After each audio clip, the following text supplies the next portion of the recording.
that it's not over yet. Oh, no. It's not over till it's over. Here we go. Case dismissed. Even better than a not guilty verdict, a judge has decided there's not enough evidence to even send this to trial. There's no evidence of crimes. None of this makes sense. They printed an indictment with thousands of pieces of paper, which doesn't mean anything. It doesn't add up to a crime. They falsified evidence. The whole thing is garbage. The case is now officially dismissed. But if there's no evidence to take me to trial, this begs a very pertinent question. There was never any evidence to put me in jail. There was never any evidence to raid my house 5 times. There was never any evidence to keep me travel banned for 3 years. There was never any evidence to stop me seeing my children. There was never any evidence to stop me seeing my mother when she had a heart attack. There was never any evidence to steal all of my cars and all of my money and all of my wealth. There was never any evidence for the media, which were very complicit, to try their very best to slander me, to bother my mother after she had an operation, trying to make her cry, to make my children sad, to make the women around me sad. This is not just about my brother and I. We're tough guys. Every single person who loves us has suffered, and there's never been any evidence in the first place, like we've been telling you for 3 solid years. We've been telling you this for 3 solid years. This is a bittersweet day.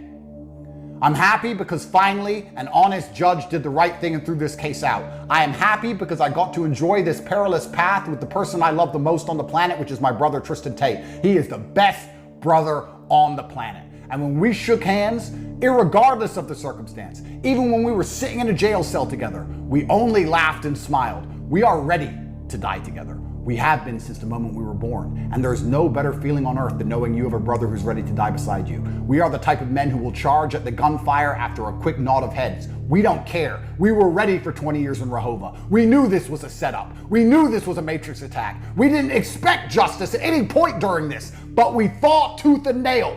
My legal team and everyone around me said, Andrew, just be quiet. If you're quiet, you can make it go away.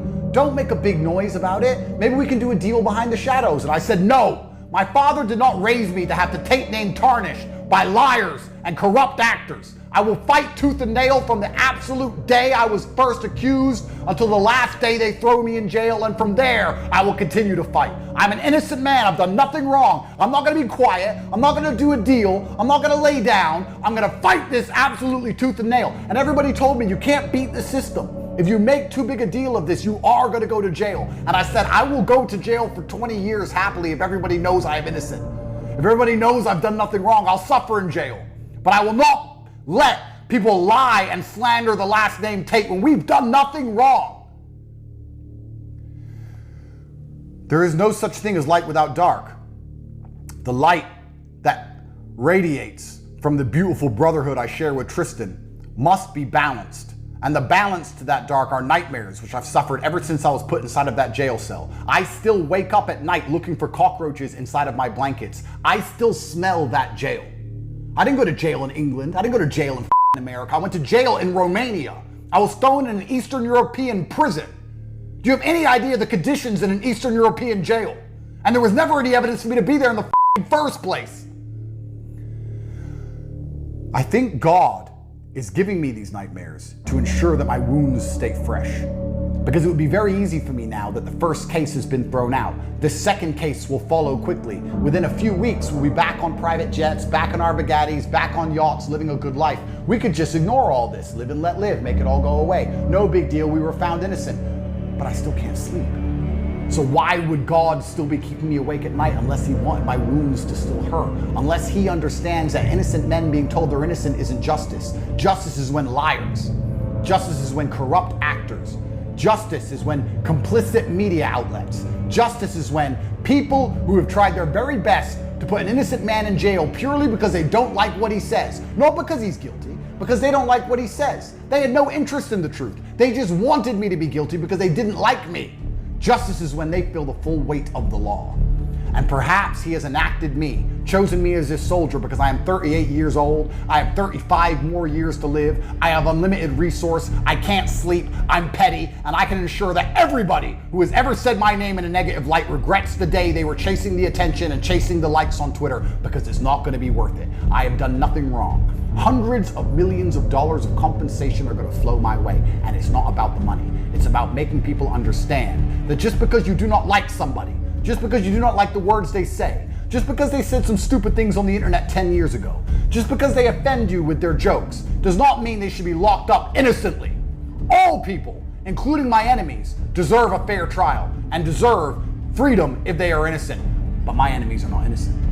And my enemies are never going to apologize. Never going to apologize to my mother, never going to apologize to my children, never going to apologize to the people around me who have suffered even more than my brother and I. But they will pay. Because as I said after my first cancellation, it was a fair warning because I am a fair man. I do not hit people without telling them I will hit them first. My unmatched perspicacity, coupled with sheer indefatigability, makes me a feared opponent in any realm of human endeavor. The counterattack has been long planned. It's quite interesting how much time you have to think and be creative inside of a Romanian dungeon. And now, finally, as the dominoes start to fall, as the house of cards of lies is collapsing in real time, the counterattack comes closer and closer to fruition. My brother and I have always been innocent. We were attacked because of our monumental fame and the work we were doing at the time to break the matrix. The reason Trump is in office, the reason everyone's now based in telling the truth, the reason the masculine youth are rejecting the programming, the reason all of these things are happening was by no small part down to my brother and I personally. It's not just us, but we were part of the entire culture war. They tried to get rid of us. They tried to make us suffer. And I promise you, now that the war has been won, and now that my final paperwork is being stamped before I am released, the people who have done this, who have tried to make us suffer injustice purely because we were trying to do the right thing, are going to pay the price.